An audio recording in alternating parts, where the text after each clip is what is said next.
Well, they just said inflation is down this month or this year or whatever.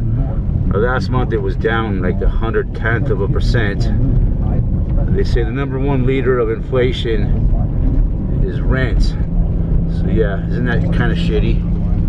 What did you expect, right? People say, things are bad. Well, I got that rental property. I'll just raise the rent of those people. They got no choice but to pay it. Man, these things are just fucking horrible. It reminds me of the movie Blazing Saddles, where they say something to Sheriff Bart and he's all shocked and he says, "We'll raise my rent." That was a great line. But yeah, another big part of the problem is insurance companies.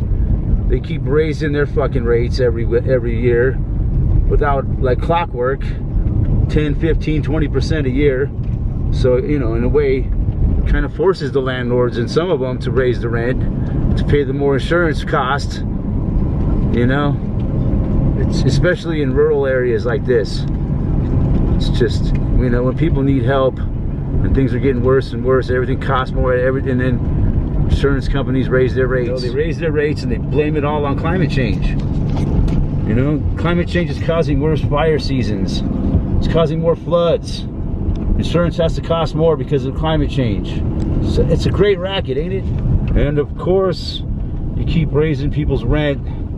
You know, eventually, someone's not going to be able to afford it. You know, it's like a game of musical chairs. You know, it's like, oh well, I can't afford to pay the rent anymore.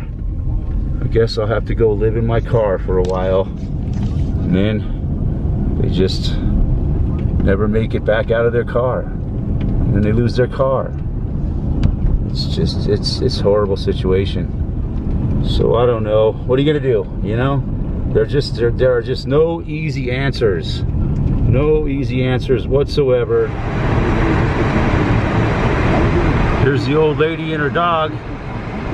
Every day I say, God bless the old lady, her dog, and their respective families.